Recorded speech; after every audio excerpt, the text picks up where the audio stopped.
So I ended up in my line of work as a surprise. I grew up training as a classical flautist. That's what I wanted to do. I wanted to play in an orchestra. I wanted to play in movies and film scores and all sorts of things. As I made my way through college, I found that I really enjoyed all of the surrounding details of performing.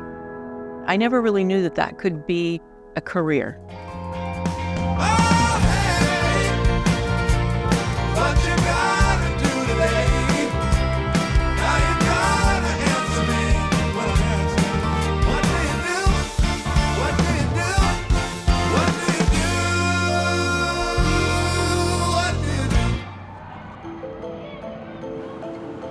My name's Iris Derke. We're here in New York City, and I am co-founder and general director for Distinguished Concerts International New York. We are a concert production company, and we feature main stage events at Carnegie Hall and Lincoln Center, some of the finest stages in New York City. Right before shutdown, we could have anywhere up to 500 performers on one date, which means that every person needs a security badge and rehearsal schedule. As we walk down this way, this is Development Alley, and this is where we have all of our people who are on the phones working with directors who are interested in coming. Everybody needs to go through a process of audition, and then we invite them for the specific programming that best suits their group. You know, most people think that the world of concert production and arts is all about the audience member. Although they're very important and we love our audiences, we're really focused on our performers, and we want to make sure that they have a great experience. And that's really our business model that allows us to survive. So if you can imagine doing a large-scale choral work, this is a six-figure production cost for us from day one until we're completed. If anybody tells you, they're making a mint off box office, maybe it's Madonna or Lady Gaga, but that's about it. No 2 days are the same, and there's always a multitude of details. And my job is to kind of oversee that and make sure that the wheels are turning. In my role as executive director, I kind of get to be part of every little aspect of the whole thing. So working with composers, conductors, and then we'll make the shift really to connecting that piece of music, that performance idea with the right types of choirs.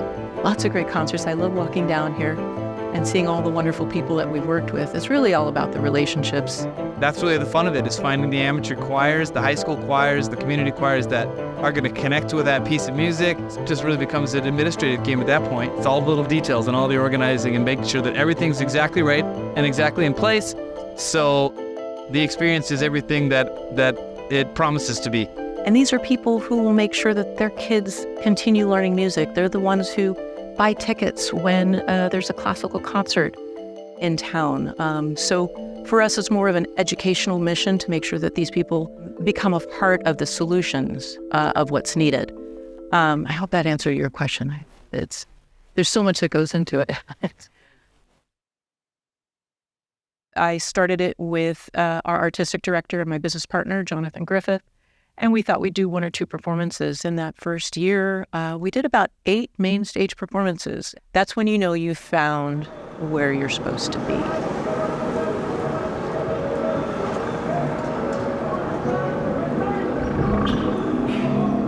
The charts make sense. We'll make it make sense right now.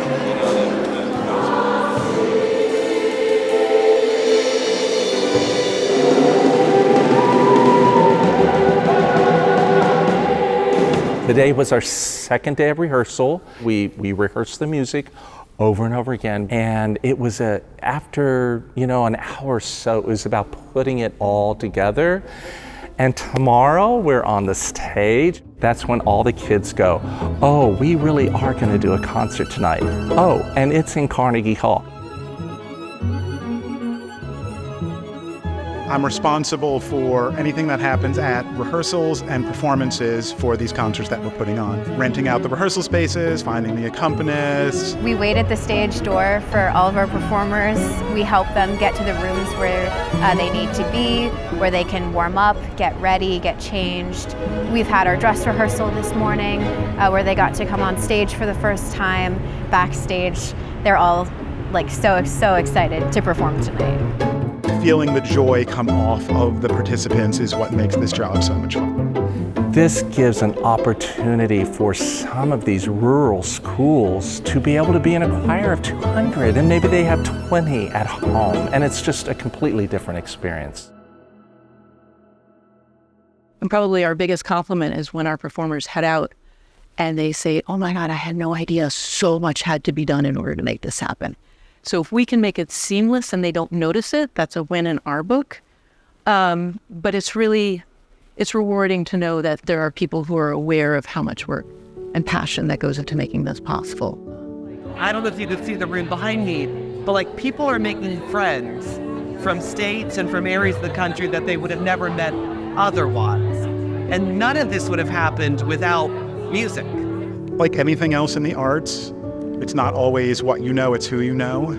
That's where DCINY was born. It was that wonderful world of connections of people who said, I want to work with you, Iris. Would you do this for us? And there's nothing like that kind of validation and youth ignorance that you can do anything to just jump in. So if you're interested in something, then just having the work ethic and the motive to just go out and seek people who can help and learn as much as you can when you're on the job. I mean, I did say I was a musician for 10 years, but when you're a beginning professional touring musician, the first 5 years, you also get to take on lots of other little jobs. I have done backup singing and studio work. I have sang Coca-Cola jingles. I have sang jingles about dogs. You know, I've built grain bins and been a server at a restaurant and mowed grass at golf courses and all that stuff.